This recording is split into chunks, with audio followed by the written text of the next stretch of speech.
Hello दोस्तों, नमस्कार। स्वागत है आपका एक बार फिर से हमारे यूट्यूब चैनल विनय की पाठशाला में। आज आप लोग हमारे हाथ में एक रेड कलर का बॉक्स देख रहे होंगे।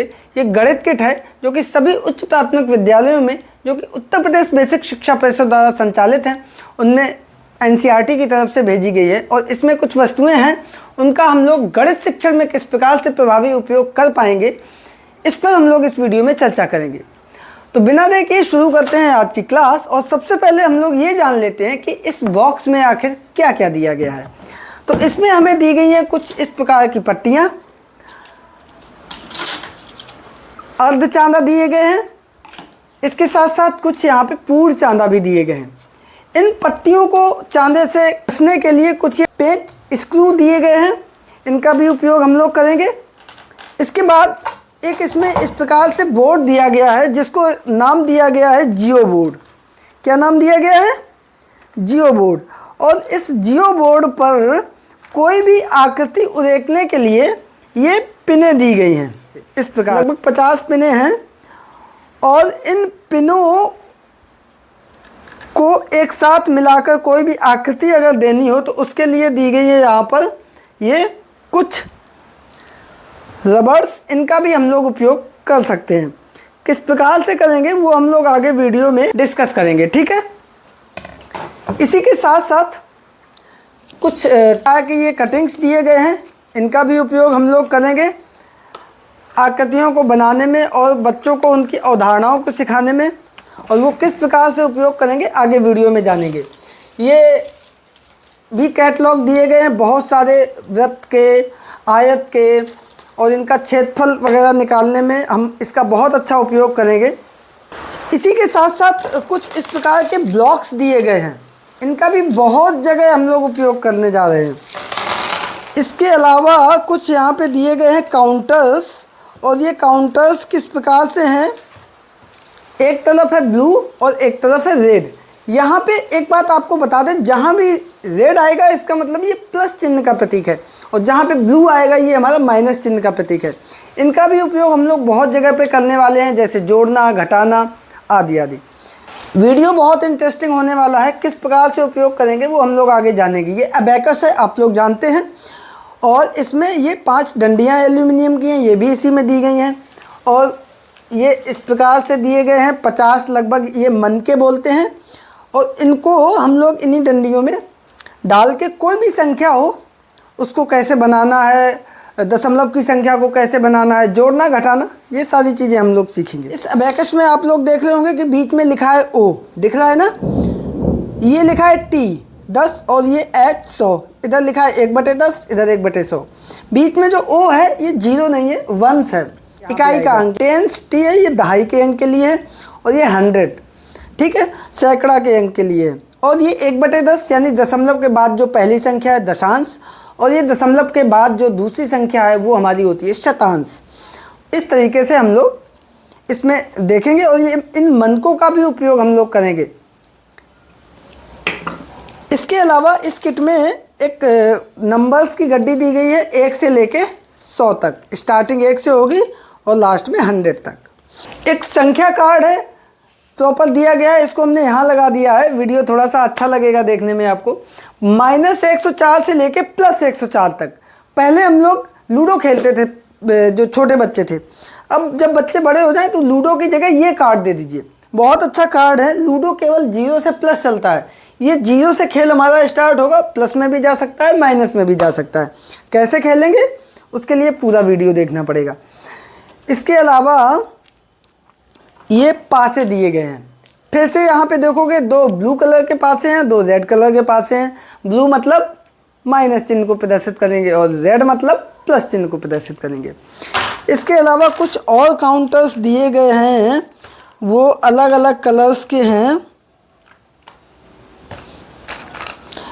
येलो भी है, रेड भी है, ग्रीन भी है, ब्लू भी है। और इनका उपयोग वैसे ही जैसे लूडो खेलने के लिए लाल, हरी, नीली, पीली गोटियों का इस्तेमाल करते हैं, वही गोटियां, काउंटर्स ये हैं। तो अब हम लोग इस वीडियो के दूसरे पार्ट पर चलते हैं कि आखिर इन वस्तुओं का उपयोग हम लोग कैसे करेंगे। तो यहाँ पे सबसे पहले हम लोग काउंटर्स का उपयोग करना सीखेंगे। इनका उपयोग हम लोग करेंगे पूर्णांकों को जोड़ने और घटाने से संबंधित अवधारणा को विकसित करने में। सबसे पहले हम लोग पूर्णांकों का जोड़ देखेंगे। पहली संख्या हमने ले ली +3 +5, तो प्लस का मतलब हमने आपको बताया था z, तो +3 तो 3 ये हो गए। इसके बाद +5 तो +1 2 3 4 5, ठीक है। अब देखो +3 +5, तो 3 ऊपर है 5 नीचे है। टोटल रेड कलर के कितने काउंटर्स है? 1 2 3 4 5 6 7 8, ठीक है। तो ये हमारा हो गया आंसर इसका 8। अब दूसरा एग्जांपल हमने लिया है +3 -5, तो +3 और -5, माइनस चिन्ह हमारा है ब्लू कलर का प्रतीक। यहाँ पे जो भी माइनस चिन्ह होगा उसको हम लोग ब्लू कलर से दिखाएंगे। तो यहाँ पे +3 -5, अब क्या करेंगे? 1 + 1 माइनस, ये हमारा हो गया न्यूट्रल। 1 + 1 माइनस, ये हमारा खत्म हो गया। उसके बाद दूसरा प्लस माइनस, ये भी हमारा खत्म हो गया। तीसरा प्लस माइनस, ये भी खत्म हो गया। कितना बचा? ये तो मेरा खत्म हो गया। 2 ब्लू कलर के, यानी कि -2 बचा। यही हमारा आंसर आ गया, ठीक। अब हम जोड़ेंगे कि दोनों संख्याएं माइनस हो। मान लिया हमने एग्जाम्पल -4 और -3, तो -4 और -3 क्या करेंगे? इनको हम लोग जोड़ देंगे। एक ही चिन्ह के हैं तो सारे के सारे जुड़ जाएंगे। 1 2 3 4 5 6 7, यही 7 हमारा क्या आ गया? आंसर आ गया, ठीक है। अब हम लोग चलते हैं पूर्णांकों के घटाने की तरफ। अब एग्जाम्पल हमने लिया +3 -+2, तो +3 -+2, तो माइनस चिन्ह का यहाँ पे मतलब है उल्टा। अब ये +3 और +2, यहाँ पे हम करेंगे घटाना। क्या करेंगे? घटाना। तो घटाने के लिए इन जो माइनस किया है हमने 2, इसको हम लोग पलट देंगे। तो ये अब हमारा हो गया घटाना, ठीक। ध्यान से देखिए इसको। अब 1 + 1 माइनस, 1 रेड 1 ब्लू, ये चला गया। कितना बचा? 1 रेड बचा, यानी कि +1। यही हमारा आंसर आ गया। दूसरा एग्जाम्पल हम ले रहे हैं +4 -+5, ये +4 और -+5, इसमें से ये हमें घटाना है। घटाना है इसका मतलब इसको उल्टा कर देना है। अब 1 + 1 minus cancel, 1 + 1 minus cancel, 1 + 1 minus cancel, 1 + 1 minus cancel. कितना बचा? माइनस का ब्लू कलर का 1, और ब्लू कलर होता है माइनस का, तो यानी -1, ठीक है। अब एक एग्जांपल यहाँ पे हम ले रहे हैं +3 -2, तो +3 तो हमारा ये हो गया। अब -2 ये हो गया। इसमें से इसे घटाना है, तो घटाने का मतलब ये -2, इनको हम लोग पलट देंगे। तो अब ये घट गए, तो अब कितने बचे? प्लस माइनस तो कहीं कैंसिल नहीं हो रहा, ये सभी जुड़ जाएंगे। तो कितना हो गया? 1 2 3 4 5 +5, और यही हमारा आंसर हो जाएगा। एक एग्जाम्पल और ले रहे हैं -3 -+4, तो -3 और -+4, ठीक है। -3 माइनस यानी कि घटाएंगे +4 को, तो इनको घटाना है, इसका मतलब इनको हमें पलट देना है। अब ये घट गए। अब सभी काउंटर्स एक ही चिन्ह के हो गए, जो कि नीला रंग और नीला माइनस का होता है, तो ये एक साथ काउंट हो जाएंगे। तो कितने हो गए? 1 2 3 4 5 6 7, और ये भी ब्लू कलर के यानी माइनस। तो आंसर हमारा क्या आ जाएगा? -7। क्लियर? इस तरीके से हम लोग काउंटर्स के माध्यम से पूर्णांकों का जोड़ना घटाना बच्चों को बताएंगे। आई होप कि आप लोग समझ गए होंगे। एक मेथड और है पूर्णांकों के घटाने का, जो पर्सनली मुझे बहुत अच्छा लगता है। एग्जाम्पल के तौर पे हम लेते हैं +5 -+3, तो अब इसमें से 3 हमें माइनस करना है। माइनस का मतलब हम लोग समझते हैं एक लेना, हटाना, निकालना, तो इसमें से +3 हमने निकाल लिए। कितना बचा, +2। यही हमारा आंसर। एक और देखते हैं, जैसे अगर दूसरी वाली संख्या ज्यादा है माइनस में, +4 माइनस +6, +4 माइनस +6। अब ये 4 निकालना कितना है हमें, 6 यहाँ पे है ही नहीं, तो हम क्या करेंगे, हमें पता है कि 1 + 1 -0 हो जाता है, तो यहाँ पे हमें 6 लाने के लिए 1 + 1 माइनस किया और 1 + 1 माइनस और किया। अब हम क्या करेंगे, जो +6 निकालना है, तो ये अब 6 हो गए रेड कलर के, 1 2 3 4 5 6, तो अब ये +6 हमने निकाल लिए। कितने बचे, ब्लू कलर के 2 बचे, यानी कि -2, ब्लू चिन्ह मतलब -2। ठीक है, एक एग्जाम्पल और लेते हैं, -2 + 4, तो -2 तो हो गया, +4 यानी कि रेड कलर के हमें 4 निकालने हैं, तो उसके लिए रेड कलर है ही नहीं, 4 निकालेंगे कैसे। अब चूंकि हम जानते हैं एक रेड एक ब्लू 0, एक रेड एक ब्लू 0, एक रेड एक ब्लू 0, एक रेड एक ब्लू 0। ठीक है, अब हमें निकालना है इसमें +4, तो रेड कलर के 4 आ गए, यही हमारा प्लस होता है, तो +4 हमने निकाल लिए। कितना मेरे पास बचा, ब्लू कलर के 1 2 3 4 5 6, यानी कि -6, और यही हमारा आंसर आ जाएगा। आई होप कि आप लोग काउंटर्स का उपयोग करना बहुत अच्छे से समझ गए होंगे, और कौन सा मेथड आपको ज़्यादा अच्छा लगा ये भी हमें कमेंट करके ज़रूर बताना। और अब चलते हैं अगली एक्टिविटी की ओर।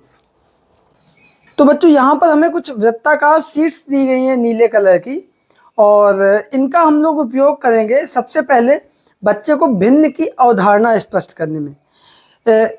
इसमें से कुछ सीट बच्चे को दे देंगे, मान लिया ये एक भाग निकाल लिया। अब बच्चे को बुला के हमने पूछा कि ये कुल कितने भाग थे, 4, और इसमें से ये कितना भाग है, 1, तो ये भाग हमारा कितना कहलाएगा, 1/4। इसी प्रकार से इसमें ये 2 भागों में बांटा गया है, तो ये आधा आधा हुआ ना, आधा मतलब 1/2। दूसरा, ये कुल भाग कितने हैं, 2, और 2 में से ये भाग कितना है, 1, तो ये हमारा कहलाएगा 1/2। ठीक है,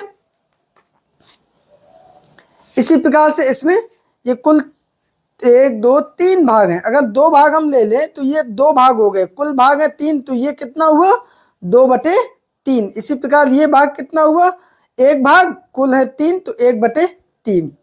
ठीक है, वही क्रम हम इनमें और इनमें भी जारी रख सकते हैं, एक एक करके बच्चों से हम लोग पूछ सकते हैं। ठीक है, या कुछ बच्चों को हमने ये दे दिया, कुछ ये दे दिया, कुछ ये दे दिया, और इस प्रकार से हम बच्चों के बीच में ही एक्टिविटी करा सकते हैं। अब हम एक और एक्टिविटी इसके माध्यम से बच्चों से करा सकते हैं, वो है कि भिन्नों की तुलना करना, यानी कि कौन सी भिन्न बड़ी है, कौन सी भिन्न छोटी है। तो देखो, यहाँ पे जितने भी वृत्त हैं उनका एरिया लगभग बराबर है। मान लिया इसमें से हमने एक हिस्सा लिया, ये इतना हटा दिया, और यहाँ से हमने हिस्सा लिया, ये इतना, तो अब इन दोनों में कौन सी भिन्न बड़ी है और कौन सी भिन्न छोटी है। उसके लिए क्या करेंगे, बच्चे से हम कहेंगे कि ये जो है इसके ऊपर पूरा पूरा रख दो, तो ये इस तरीके से रख देगा। अब इसमें कौन सा एरिया ज़्यादा ले रहा है, ये नीचे वाला, ऊपर वाला कम, तो ये भिन्न हमारी हो गई छोटी और ये भिन्न हो गई हमारी बड़ी। अब ये कितनी है, कुल भाग 4 थे, ये इसको मिला देंगे तो 4 से 2 भाग, ये 2/4 यानी कि 1/2, और इसमें कुल भाग थे 3, 3 का 2 यानी कि 2/3, तो 1/2 हमारा छोटा है, 2/3 हमारा बड़ा है। बहुत ध्यान से देखिएगा, एक प्रश्न जैसे बच्चों से हम पूछ सकते हैं कि 5/6, ये 6 में से एक भाग हमने निकाल दिया, तो ये हो गया 5/6, और 4 में से हमने एक भाग निकाल दिया, तो ये बचा 3/4। अब इन दोनों में कौन सा भाग बड़ा है, कौन सा भाग छोटा है, तो बच्चे ऐसे बताएंगे, नहीं तो सीधा हम कहेंगे कि इसमें से ऐसे हम लोग देख लेंगे इसके ऊपर रख के। तो रखने पे जब हमने देखा तो 3/4 भाग कम है, 5/6 भाग ज़्यादा है। स्पष्ट है 5/6 बड़ा है। एक एग्जाम्पल से हम और आपको समझाते हैं, जैसे ये हैं 2 वृत्त, इसमें से एक भाग हमने ये ले लिया, तो 2 में से एक, ये कितना हो गया, 1/2, और इसमें कुल कितने भाग है? 1 2 3 4 5 6 7 8, 8। और 8 में से 5 भाग, 3 भाग हमने हटा दिए, 8 में से 5 भाग। अब इन दोनों में कौन सी भिन्न बड़ी होगी, 1/2 या 5/8? तो सीधा सा हम ये यहाँ पे रख के देख लेंगे इसके ऊपर, तो आप देखेंगे नीचे वाले का एरिया ज़्यादा है।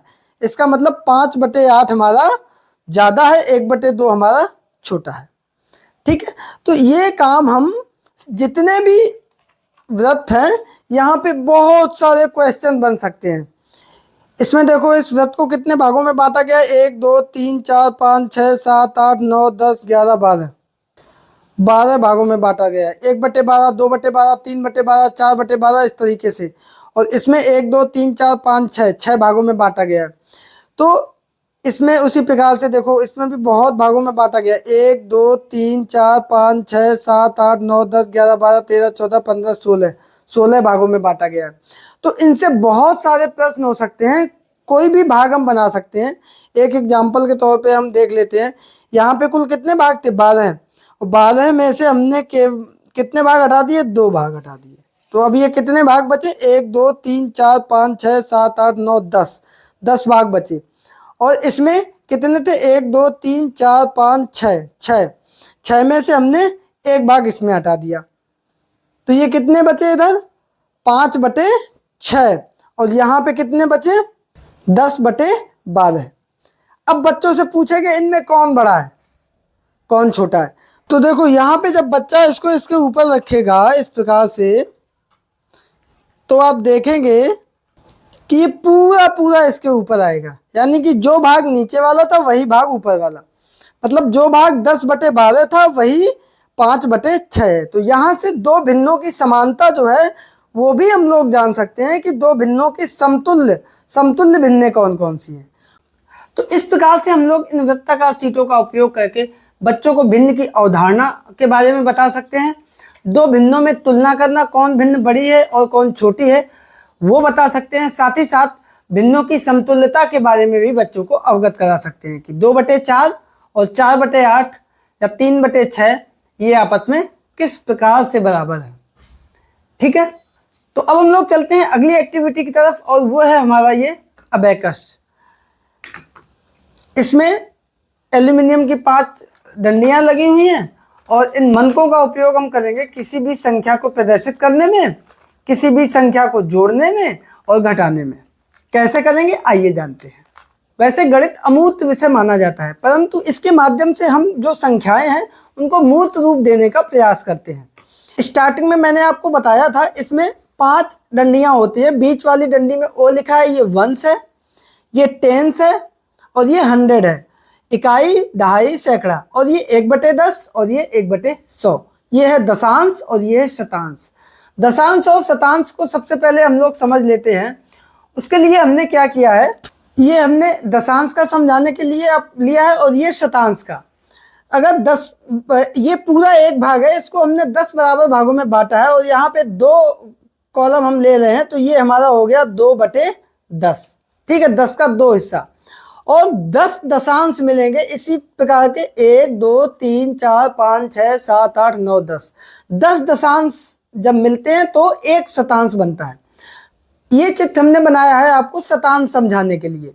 अब जैसे 100 में से 5 हिस्से, 5/100, 0.05 जो है वो कैसे होगा? ये 2/10 यानी कि 0.2, 10 में 2 हिस्से, 0.05। दशमलव के बाद दूसरा नंबर शतांश होता है, तो ये 100 में से 5 भाग, 1 2 3 4 5।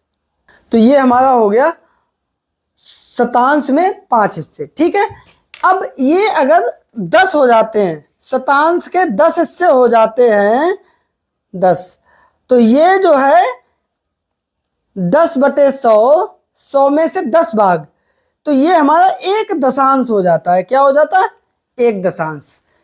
ऐसे समझिए अबेकस में यहाँ पे जब 10 मन के हो जाएंगे, कहाँ पे? 1 2 3 4 5 6 7 8 9। ठीक है, 9। 10 जब हो जाएंगे तो ये 10 हो गए, इसका मतलब ये अब यहाँ पे नहीं रहेगा, इसका मतलब ये 10 हटके इधर चले जाएंगे और इसकी जगह पे एक जो है दशांश हो जाएगा। वही काम दशांश में होगा, 10 दशांश मिल जाएंगे। चित्र से भी आप स्पष्ट होंगे कि ये जब 10 दशांश हो जाएंगे तो 10/10 हो जाएगा। कितना हो जाएगा? 10/10, यानी कि 10 एकम 10, 1 2 3 4 5 6 7 8 9, 9 हो गए। अब जैसे ही 10 दशांश होंगे, ये डंडी इतनी लंबी है तो 10वां इसमें नहीं आएगा, इसका मतलब ये 10 दशांश ना रह के यहाँ पे क्या हो जाएगा, हटा देंगे और ये एक इकाई आ जाएगी, एक वंश आ जाएगा। वही काम यहाँ से यहाँ के लिए हो जाएगा, 10 वंश में हो जाएंगे, 10 इकाई मिलेंगे तो क्या हो जाएगा, एक दहाई हो जाएगा। ये तो आप लोग जानते ही हैं। एक एक के 10 सिक्के, यानी कि 10 रुपए का एक नोट। आपको दिखाई भी देते हैं, 1 2 3 4 5 6 7 8 9, 9 हो गए। 10 इकाई जैसे ही होगी तो ये 10 इकाई इधर आ जाएंगी और इसकी जगह पे हम लोग एक दहाई कर देंगे। इसका मतलब 10 इकाई या एक दहाई, 1 0 10। वही क्रम इस प्रकार से चलता रहेगा। अब हम बच्चों को कैसे जोड़ना बताएंगे अबेकस से, वो जान लेते हैं। तो जोड़ने के लिए हम यहाँ पे एक उदाहरण हमने लिया है, यहाँ पे 48.32 और 67.83, इसको हम लोग जोड़ के अबेकस के माध्यम से सीखेंगे। तो सबसे पहले हम संख्या इस पे प्रदर्शित कर लेंगे, 48.32। तो शतांश में है 2, 2 हो गया। दशांश में है 3, 1 2 3 हो गया। इसके बाद इकाई में है 8, वंश में 1 2 3 4 5 6 7 और 8, और इसके बाद दहाई में है 4।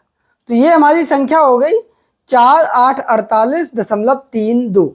ठीक है, अब इसमें हम जोड़ेंगे 67.83। तो 3 सबसे पहले शतांश में हम जोड़ देते हैं, 3 मन के ले लिए, शतांश में हम डाल देंगे 1 2 3। कोई दहाई का चक्कर नहीं था, बहुत आसानी से हो गया। अब इसके बाद दशांश में है 8, तो उसके लिए हम 8 मन के ले लेंगे, 1 2 3 4 5 6 7 8। अब ये 8 मन के हम डालेंगे दशांश में, तो 1 2 3 4 5 6, इतने ही आए। 7वां इसमें नहीं आ रहा, क्यों? 1 2 3 4 5 6 7 8 9 10 हो गए। 10 का मतलब ये 10 यहाँ से हट जाएंगे और इसकी जगह पे एक इधर बढ़ जाएगा। ठीक, इतना हो गया। और जो 1 मन का मेरा बच्चा था वो हमने इसी में डाल दिया। नहीं समझ में आया, वीडियो को रिपीट करके दोबारा से देख लो। जितने मन के थे हमने इसमें डाले, जैसे ही 10 हुए सारे हटा के हमने एक यहाँ कर दिया और बाद में जो बचे और जो बचे थे वो इसमें डाल दिए। अब यहाँ पे देखना, इकाई में है 7, तो हमने 7 मन के ले लिए, 3 4 5 6 7। यहाँ पे हम डालेंगे, लेकिन पहले से ही यहाँ पे पूरा है 1 2 3 4 5 6 7 8 9, एक हम डालेंगे तुरंत 10 हो जाएंगे। यहाँ पे अभी हमारे 6 मन के बचे हैं, यहाँ पे क्या करेंगे, इन सभी को निकाल के 1 मन का हम इधर डाल देंगे और ये जो 6 बचे हैं वो फिर इसमें हम डालेंगे। करते हैं, ये 10 हटा दिए, ये 10 हटाने की जगह पे 10 इकाई हटाने पे एक दहाई पे आ गई, और ये जो 6 बचे थे वो हमने बाद में इसी में डाल दिए। 1 2 3 4 5 6। ठीक है, अब दहाई में कितना है, 6, 67 था ना, 1 2 3 4 5 6, 6 मन के ले लिए, ये हम दहाई वाले पे डालेंगे। तो 1 2 3 4 5, 5 जैसे ही करेंगे वो पूरे 10 हो जाएंगे। तो इसका अब ये जो एक बचा है ये कहाँ इसमें डालेंगे, तो पहले तो ये 10 हटा के इसकी जगह पे एक हम इसमें डाल देंगे। ये 10 हमने हटा दिए और इसकी जगह पे 1 हमने इसमें डाल दिया 100 वाले में। 10 दहाई मिलके 1 सैकड़ा हो गया, और ये जो 1 मन का बचा था ये हमने इसी में डाल दिया। तो इन दोनों संख्याओं का योग जो है वो हमारा अबेकस में आ चुका है। इसको हम लोग नोट कर लेंगे। कितना आया है? शतांश में है 5, दशांश में है 1, दशमलव, वंश में है 1 2 3 4 5 6, और टेंस में है 1, और 100 में है 1, 116.15। आप लोग चेक करके देख सकते हैं क्या आंसर अपना सही है। अगर सही है तो कमेंट बॉक्स में जरूर बताना। ठीक है, अब हम लोग अबेकस के माध्यम से दशमलव की संख्याओं का घटाना कैसे करेंगे वो भी यहीं पे जान लेते हैं। उसके लिए एग्जाम्पल हम लोग ले लेते हैं 75.31, और उसमें हम घटाएंगे 48.06। तो लिख लेते हैं हम संख्या सबसे पहले। और ये अबेकस है तो यहाँ पे लिखना नहीं है बल्कि संख्या को अबेकस पे प्रदर्शित करना है। तो शतांश में है 1, 1 कर दिया। दशांश में है 3, 1 2 3 कर लिया। इसके बाद इकाई में है, वंश में है 5, तो 1 2 3 4 5, और टेंस में है 7, 1 2 3 4 5 6 और 7।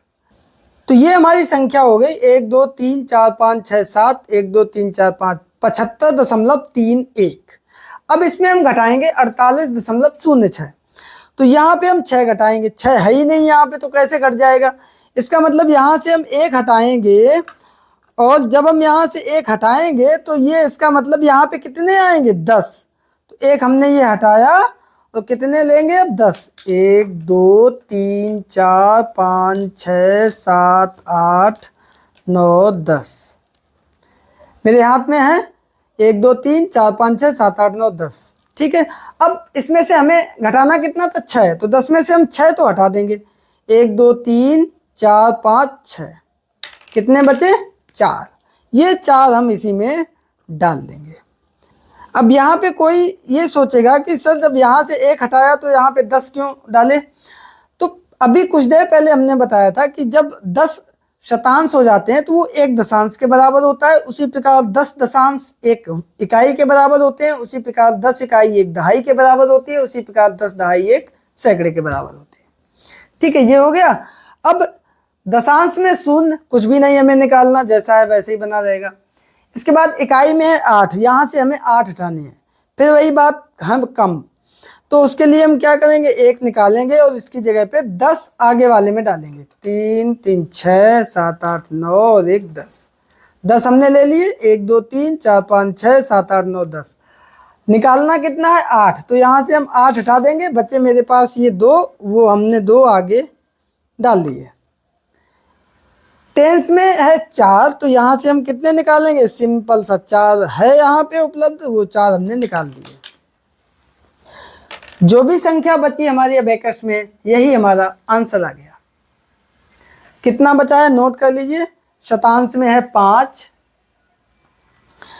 दशांश में है 2, दशमलव, वंश इकाई में है 1 2 3 4 5 6 7, और दहाई में है 2। आंसर आप लोग चेक करके जरूर बताना। आंसर आ रहा है 27.25। क्या ये सही है?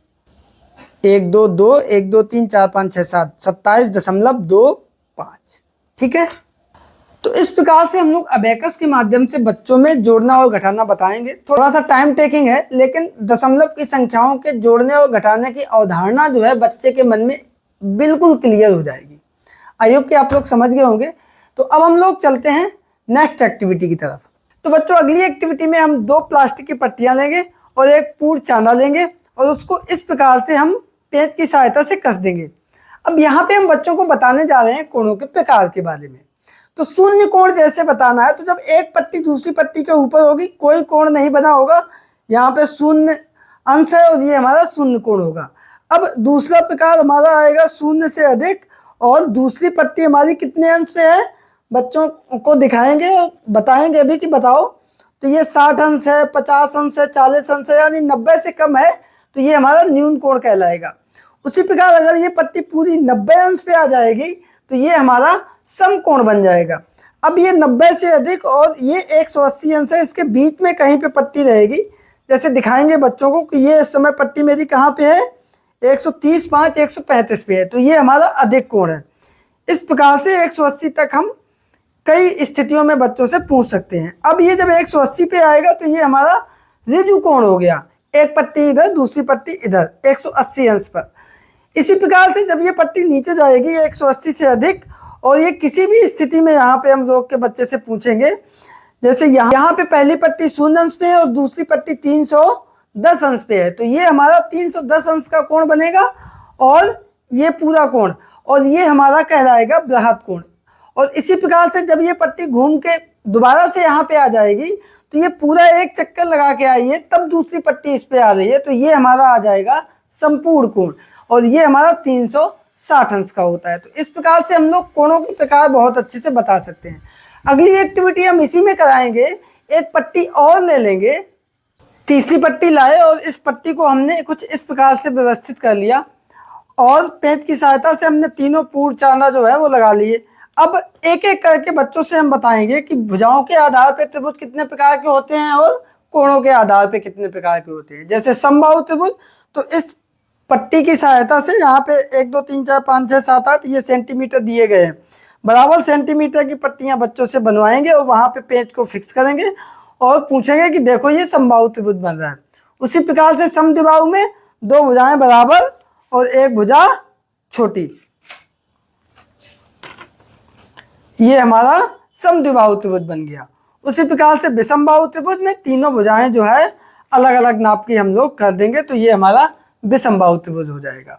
उसी प्रकार से कोणों के आधार पे पूर्ण चांदा लगा है, हम कोण नाप के इसमें देख लेंगे। सभी कोण अगर न्यून कोण है तो ये हमारा न्यून कोण त्रिभुज हो जाएगा। एक कोण हमारा अधिक कोण हो गया तो ये हमारा अधिक कोण त्रिभुज बन जाएगा, ठीक है। और इसी प्रकार से समकोण त्रिभुज, जब हमारा एक कोण 90 अंश का होगा तो ये हमारा समकोण त्रिभुज बन जाएगा। इस प्रकार से हम बच्चों को बता सकते हैं। एक नियम है त्रिभुज का कि तीनों अंतः कोणों का योगफल 180 अंश होता है, तो हम बच्चों को विभिन्न विभिन्न आकृतियां बनाकर तीनों कोणों को बच्चों को नापने को कहेंगे। ये कोण नाप के लिखो कितना है, ये नाप के लिखो कितना है, ये नाप के लिखो कितना है, और तीनों को जब हम जोड़ेंगे तो वो हमारा 180 अंश आएगा। तो इस प्रकार से हम लोग त्रिभुज के प्रकार और उसका जो नियम है उसको हम लोग इन पट्टियों और चांदा की सहायता से बच्चों को बता सकते हैं।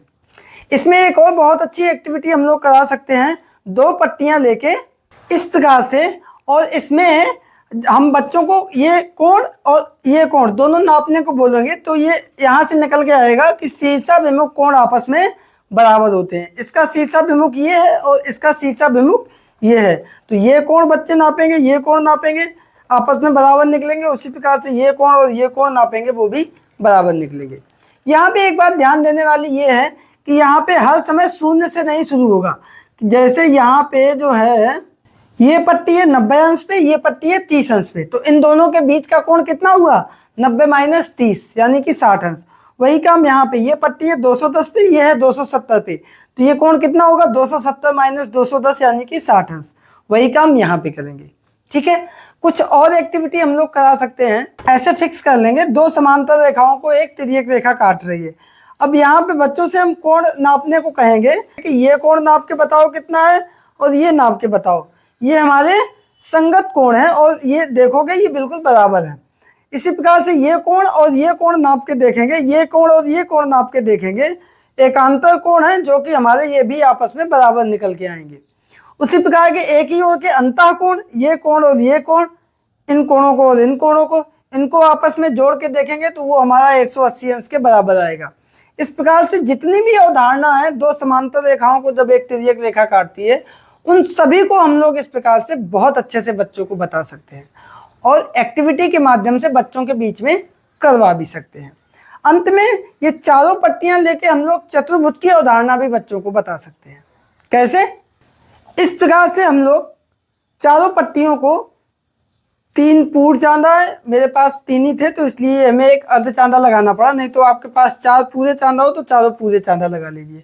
और इस प्रकार से अब हम चतुर्भुज पढ़ाना बच्चों को स्टार्ट करेंगे। चतुर्भुज के प्रकार, तो जो भी चतुर्भुज, सम चतुर्भुज बनाना है तो पट्टी की दूरी समान हो और कोण 90 अंश का ना हो। ये मेरा सम चतुर्भुज बन गया। इसी प्रकार से समांतर चतुर्भुज बना सकते हो, इसी प्रकार से वर्ग बना सकते हो जिसमें कोण 90 अंश का हो, इसी प्रकार से आयत बना के दिखा सकते हो। और इन सभी चतुर्भुजों की जो भी गुण हैं, यानी कि वर्ग में 90 अंश होता है, आयत में आमने सामने की भुजाएं बराबर होती हैं, विकर्ण आयत में बराबर होते हैं, वर्ग में भी विकर्ण बराबर होते हैं, यानी कि जितने भी नियम चतुर्भुज से संबंधित हैं वो सारे के सारे नियम हम लोग इसकी सहायता से बच्चों को बता सकते हैं।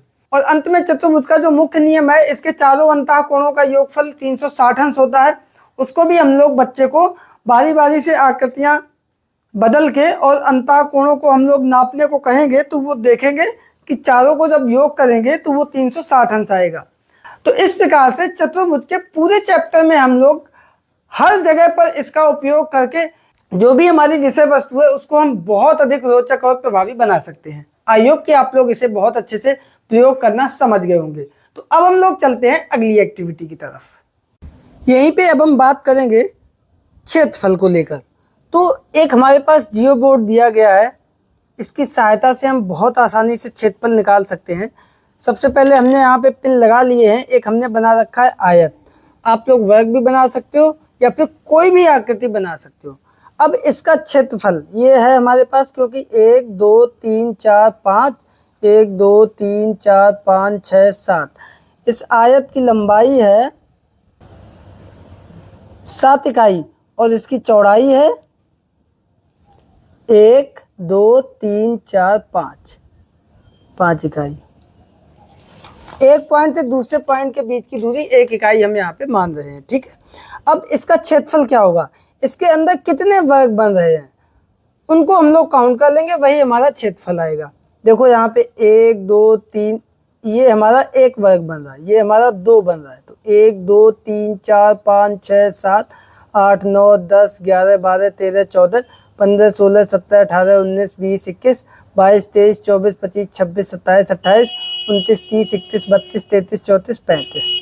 तो यही हमारा 35 इकाई जो है वो इसका क्या आ गया, क्षेत्रफल निकल के आ गया। और वैसे भी अगर क्षेत्रफल निकाल के देखेंगे तो 5 × 7 ये हमारा 35 इकाई ही आएगा। तो इस प्रकार से हम जो है किसी भी आकृति का निकाल सकते हो। यहाँ पे पूरे पूरे वर्ग बने थे तो इसलिए थोड़ा ज़्यादा आसानी हो गई। इसी प्रकार यहाँ पे एक हम त्रिभुज ले रहे हैं, त्रिभुज का क्षेत्रफल। वैसे सूत्र क्या होता है, 1/2 × आधार × ऊंचाई, ये सूत्र होता है। लेकिन यहाँ पे हम क्या करेंगे, केवल इनके अंदर के हम जो ये वर्ग बने हैं उनको गिनेंगे। आधे से ज़्यादा जो होगा वो हम गिन लेंगे और आधे से कम जो होगा उसको हम लोग बिल्कुल छोड़ देंगे। बहुत ध्यान से देखना, 1 2 3 पूरे, ये आधे से ज़्यादा है तो गिन लिया 4, ये आधे से कम है इसको छोड़ दिया 5 6 7 8 9, ये आधे से ज़्यादा है गिन लिया 10, ये आधे से ज़्यादा है गिन लिया 11 12, ये आधे से कम है यहाँ से गया है 13 1, ये पूरा, और ये आधे से ज़्यादा है तो 1 ये 14। कितने हुए पूरे पूरे, 14। यही हमारा 14 आंसर आ गया। अब यहाँ पे अगर हम देखेंगे तो 1/2 × आधार कितना है, 1 2 3 4, और ऊंचाई कितनी है 1 2 3 4 5 6 7, 2 दूनी 4 7 दूनी 14 वर्ग इकाई। यहाँ भी 35 वर्ग इकाई होगा, ठीक है। यहाँ पे ध्यान देने वाली बात यह है कि जो वर्ग आधे से कम होगा उसको बिल्कुल छोड़ देंगे, आधे से जो अधिक होगा उसको हम पूरा 1 काउंट कर लेंगे। कोई भी आकृति हो, मान लो ये आकृति एक बन गई इस प्रकार की, ये ना तो वर्ग है ना आयत है, कुछ नहीं है, लेकिन हमें इसका क्षेत्रफल निकालना है। तो बहुत आसान प्रोसेस है इस जियो बोर्ड से। जो वर्ग हमारा आधे से ज़्यादा बन रहा हो उसको पूरा काउंट कर लो, आधे से कम हो जो उसको बिल्कुल छोड़ दो, वही हमारा आंसर आ जाएगा। बिल्कुल एग्जैक्ट नहीं आता है लेकिन उसके सन्निकट आ जाएगा। ये तो काम हो गया इस जियो बोर्ड का, ठीक है। अब ये जो कार्ड्स दिए गए थे इनका हम लोग उपयोग करके बहुत अच्छे से समझा सकते बच्चे को। जैसे कि ये है समांतर चतुर्भुज का क्षेत्रफल। तो समांतर चतुर्भुज के क्षेत्रफल का सूत्र क्या होता है, अभी देखो यहीं से निकल के आएगा। ये हमारा समांतर चतुर्भुज है ये, और ये भी समांतर चतुर्भुज है। अभी हम इसमें देखेंगे। तो देखो ये हिस्सा जो है समांतर चतुर्भुज हमारा इसी प्रकार से होता है। तो ये लंबवत जो होगा ये टुकड़ा हम काट लेंगे, ये टुकड़ा ये हमने काट लिया, और ये जो है उतना ही टुकड़ा ये है अलग से, ये दिए गए होंगे आपकी किट में, इसको हम यहाँ पे रख देंगे। इसको हमने काट लिया तो दबा दिया, ठीक है। अब ये जो आप देख रहे हो अपने सामने, ये क्या बन गया? आयत। क्या बन गया? आयत। और इसका क्षेत्रफल क्या होता है? लंबाई गुणे चौड़ाई, लंबवत दूरी दोनों के बीच की, यानी कि दोनों के बीच की लंबवत दूरी या ऊंचाई। तो सीधा सा ये सूत्र हो जाता है, समांतर चतुर्भुज का क्षेत्रफल बराबर लंबाई गुणे ऊंचाई, या लंबाई को आधार मान लो और ये दोनों के बीच की लंबवत दूरी, ये ऊंचाई। अक्सर क्या होता है समांतर चतुर्भुज में, ये दूरी दी जाती है और ये तिरछी दूरी दी जाती है। तो हम क्या करते हैं, समकोण त्रिभुज में पाइथागोरस प्रमेय लगा के ये दूरी ज्ञात कर लेते हैं, और फिर ऊंचाई और ये जो ये दिया गया है ये एक दूरी आधार, ये हम निकाल लेते हैं, और यही हमारा आंसर आ जाता है, ठीक है। अब देखो त्रिभुज का क्षेत्रफल कैसे निकालते हैं। एक त्रिभुज मान लिया ये दिया गया है ये, और इसी का हमें क्षेत्रफल निकालना है। तो हमने क्या किया, इसी के बराबर एक और त्रिभुज काट लिया, ठीक है। देखो सेम टू सेम है, बिल्कुल एग्जैक्ट। अब हमने इसको ऐसे रख दिया पलट के, एक के ऊपर दूसरा। तो जब हम ऐसे पलट के रखेंगे तो ये हमारा बन जाएगा समांतर चतुर्भुज। और समांतर चतुर्भुज का क्षेत्रफल हमें पता है, आधार गुणे ऊंचाई। और समांतर चतुर्भुज में दो त्रिभुज है, तो 2 गुणे त्रिभुज का क्षेत्रफल बराबर आधार गुणे ऊंचाई। तो यहां से हमारा त्रिभुज का क्षेत्रफल क्या निकल के आया, 1/2, 2 का इधर भाग हो गया, गुणे आधार गुणे ऊंचाई। तो इस प्रकार से इन कार्ड को दिखा के हम बच्चों को जब ये दिखाएंगे तो वो बच्चा बिल्कुल इस चीज़ों को महसूस करेगा। इसी प्रकार से एक है समलंब चतुर्भुज का क्षेत्रफल। तो मान लिया, इसको हम लोग थोड़ा सा हटा देते हैं, ये हमारा समलंब चतुर्भुज है। अब हमने क्या किया, इसी के बराबर एक और समलंब चतुर्भुज बना लिया। देखो बिल्कुल एग्जैक्ट, ये दोनों कार्ड आपके किट में दिए गए होंगे। अब हमने इनको कैसे रखा, इस प्रकार से जिगजैग, एक ऊपर मुंह करके एक इधर करके। तो अब ये हमारा क्या बन गया, समांतर चतुर्भुज बन गया। तो समांतर चतुर्भुज का क्षेत्रफल हमें चूंकि पता है, आधार गुणे ऊंचाई, तो ये आधार हो गया और ये ऊंचाई। लेकिन इसमें 2 समलंब चतुर्भुज है, और यहाँ पे आधार कितना है, ये भुजा और ये भुजा, यानी कि जो एक समलंब दिया गया था इसकी ये वाली भुजा और ये भुजा कितनी है, ये भुजा। इसका मतलब दोनों भुजाओं का योग और उनके बीच की दूरी, ये आ गया। समझ में आया, थोड़ा और ध्यान से देखना। समांतर चतुर्भुज के क्षेत्रफल का सूत्र होता है हमारा आधार गुणे ऊंचाई। आधार यानी यहाँ से लेके यहाँ तक पूरी दूरी, तो इसमें ये दूरी तो इतनी है, और ये वाली दूरी कौन सी है, इसी के नाप का तो हमने ये बनाया था। तो ये तो कुल मिला के ये दूरी प्लस ये दूरी और गुणे इनके बीच की दूरी, ये हमारा आएगा इस पूरे का क्षेत्रफल। जबकि समलंब चतुर्भुज तो हमारा ये था, केवल इसी का क्षेत्रफल पूछा था, तो ये इसका आधा हो जाएगा। तो इस प्रकार से समलंब चतुर्भुज का क्षेत्रफल निकल के आएगा 1/2, आधा हो गया, गुणे दोनों भुजाओं का योग और इसमें गुणा ऊंचाई या दोनों के बीच की दूरी, और यही हमारा आंसर आ जाएगा। तो बच्चों इस प्रकार से जब हम बच्चों को दिखाएंगे तो वो बिल्कुल कॉन्सेप्ट जो है ना क्षेत्रफल का, समांतर चतुर्भुज का, समलंब चतुर्भुज का, त्रिभुज का, बहुत अच्छे से समझ जाएंगे। आई होप कि आप लोग भी इसको बहुत अच्छे से समझ गए होंगे। इसी में आगे जो है ये वृत्त 2 हमने बना के रखे हैं, इनके बहुत सारे टुकड़े करके दिए गए हैं आपकी किट में, और इनका भी देखो किस किस प्रकार से उपयोग हम करेंगे। वृत्त का क्षेत्रफल क्या होता है, वृत्त का क्षेत्रफल, यहाँ पे ये वृत्त है, ठीक है, ये इसके बहुत सारे टुकड़े हैं, और इनको हम कैसे लगाएंगे उसी प्रकार से ये भी देखो कैसे लगाएंगे, एक ऐसा और एक टुकड़ा ऐसा, फिर से एक ऐसा, फिर से एक ऐसा।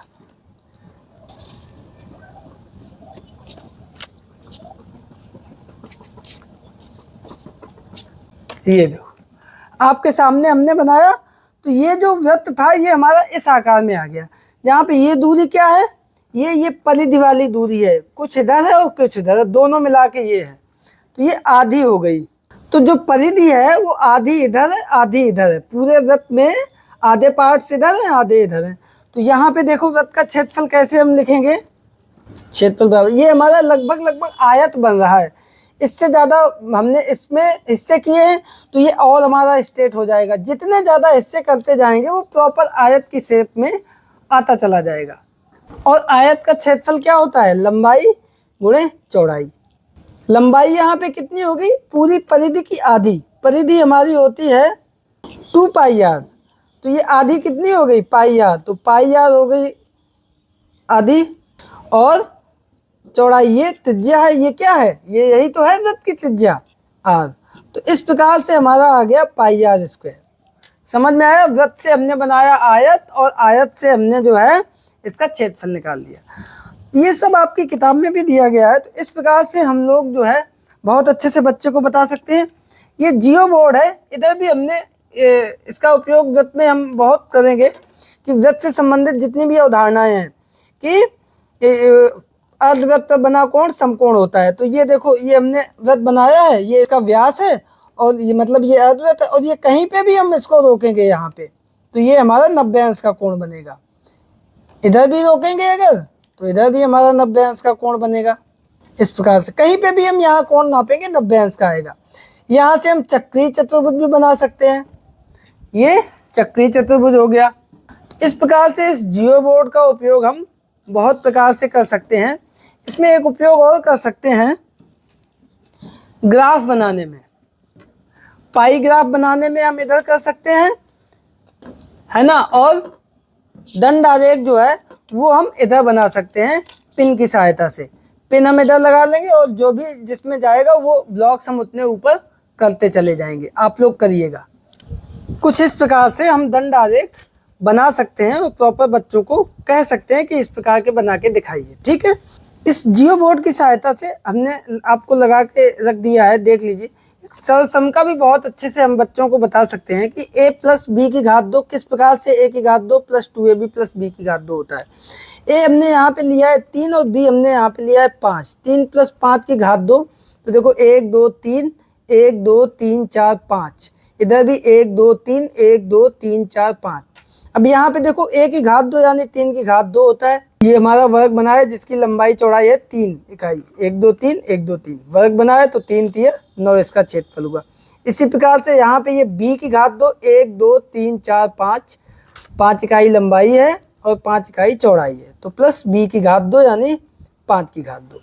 अब यहाँ पे ab देखो 3 लंबाई 1 2 3 4 5, 3 गुणे 5 ये बना, और यहाँ पे देखो 1 2 3 1 2 3 4 5, ये और ये दोनों बराबर है, 3 गुणे 5 3 गुणे 5, तो ये हमारा 3 की घात 2 2ab 2 गुणे 3 गुणे 5 और धन 5 की घात 2, तो ये हमारा हुआ a की घात 2 प्लस 2ab और ये हुआ b की घात 2। इस प्रकार से ये हमारा a प्लस b की घात 2 की जो सरसम है वो हमारी निकल के आ जाती है। बिल्कुल स्पष्ट आपको इस जियो बोर्ड के माध्यम से दिख भी रही होगी। ब्लॉक्स का प्रयोग करके भी इसको हम बच्चों को दिखा सकते हैं। इस प्रकार से हम ब्लॉक्स के माध्यम से भी बता सकते हैं उसी सूत्र को। ये है हमारी पूरी, ये है हमारी a, ये है हमारी b, तो a की घात 2 2 है, ये 2 दूनी 4, और ये b है 3, तो ये 3 की घात 2 3 3 9। यहाँ पे ट्वाइस है भी a इंटू b 3 दूनी 6, इधर भी 3 दूनी 6 और इधर भी 3 दूनी 6, तो a की घात 2 प्लस b की घात 2 प्लस 2ab, एक ab ये और एक ab ये। इस प्रकार से हम लोग इसकी अवधारणा को भी बच्चों को बता सकते हैं। अब इन ब्लॉक्स को हमने लिया है तो ब्लॉक से हम लोग घनाभ के बारे में, घनाभ के पृष्ठीय क्षेत्रफल क्या होगा, 3 गुणे 3 9, 1 2 3 4 5 6 7 8 9। इसी प्रकार से इसका क्षेत्रफल क्या होगा, 1 2 3 4 5 6, 2 लंबाई 3 चौड़ाई 2 3 6। तो ये सारी चीज़ों की अवधारणाएं जो है बहुत अच्छे से बच्चों को स्पष्ट कर सकते हैं। ये घनाभ हो गया, घन तीनों कर लेंगे तो घन हो जाएगा घन। अब हम लोग चलते हैं संख्या चार्ट की तरफ। ये आ गया मेरा संख्या चार्ट, और इसमें हम गेम बच्चों को किस प्रकार से खिला सकते हैं वो देखते हैं। इसमें हम स्टार्ट करते हैं 0 से। मान लिया 2 बच्चों ने 0 से स्टार्ट किया, ठीक है। अब हम जोड़ पे खेल रहे हैं, गुणे पे खेल रहे हैं। अगर हम जोड़ पे खेल रहे हैं तो ये हमने 2 पासे ले लिए, एक नीला और एक लाल। नीला यानी कि माइनस और लाल यानी कि प्लस। अब एक बच्चे ने फेंका 2 प्लस का 1 माइनस का, यानी कि उसका आया +1, तो ये पीला वाले ने चला +1 हो गया। अब हरा वाला चलेगा तो कितना आया, -4 + 2, जोड़ देंगे तो -2 बचेगा। तो ये आगे ना चल के कहाँ जाएगा, -2 पीछे। अब फिर से पीला वाला चलेगा, -4 + 1, तो माइनस के हुए 3, -1 -2 -3, दोनों एक जगह आ गए। दूसरा वाला चलेगा +6 और -1, तो प्लस के हो गए 5। तो इस प्रकार से 1 2 3 4 5। फिर से पीला वाला चलेगा +1 -4, तो -4 -1 -2 -3 -4, यहाँ से यहाँ आएगा। फिर हरा वाला चलेगा +4 -6, तो -2 बचे, तो -1 -2।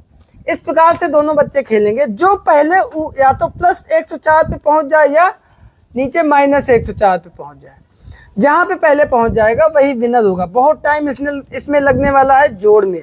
इसी प्रकार इसको हम गुणे में खेल सकते हैं, इसी प्रकार इसको हम लोग घटाने में खेल सकते हैं। आप लोग अपने विद्यालय में बच्चों से जरूर इस खेल को खिलवाएं। अब अंत में हम लोग चलते हैं, ये जो कैटलॉग दिए गए हैं इनसे हम आकृतियां बना के बच्चों को दिखा सकते हैं, और लगभग सभी अवधारणाएं, जैसे ये क्यूबॉइड है तो क्यूबॉइड कैसे बनता है, उसमें कितने फलक होते हैं, इस प्रकार से हमने उसको कर दिया, ठीक है। अब इसमें कितने फलक हैं, सब कुछ इसके बारे में बच्चे को बता सकते हैं। इसी प्रकार से प्रिज्म के बारे में, प्रिज्म बन गया और सारी जानकारी दे सकते हैं। वही काम सिलेंडर के बारे में, सिलेंडर मेरा कैसे बनता है, कितने वक्र पृष्ठ हैं इसमें 2 वक्र पृष्ठ का क्षेत्रफल, संपूर्ण पृष्ठ का क्षेत्रफल, सिलेंडर का क्षेत्रफल, सब कुछ बता सकते हैं। वही काम ये अभी क्यूबॉइड के साथ किया था, अब क्यूब इस प्रकार से बन जाएगा।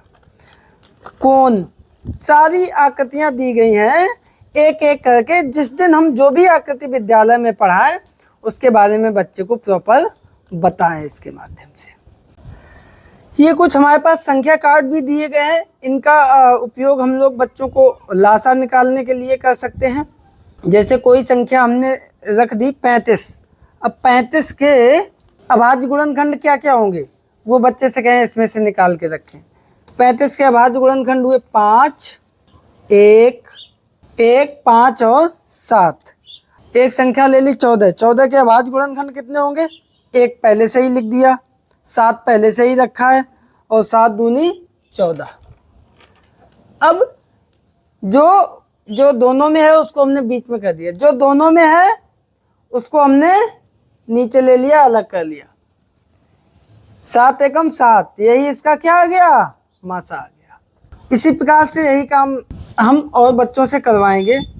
और ये संख्या कार्ड के बारे में आपको हम ज़्यादा ना बताते हुए सिर्फ इतना कहेंगे, बहुत सारी जगहों पे इसका उपयोग हम लोग, कौन संख्या बड़ी है कौन संख्या छोटी है, इसमें माइनस का चिन्ह लगा लो अपनी तरफ से, और वैसे जोड़ घटाने के बारे में कोई भी चीज़ बतानी हो तो संख्या कार्ड से हम लोग बच्चों को कार्ड दे के नंबरिंग कर सकते हैं। कुछ भी करना हो तो संख्या कार्ड का उपयोग हम लोग कर सकते हैं। तो दोस्तों आई होप कि आप लोग इस गणित किट में मौजूद इन सभी वस्तुओं का उपयोग अपने विद्यालय में बच्चों के साथ गणित शिक्षण को और अधिक प्रभावी और रोचक बनाने के लिए करेंगे।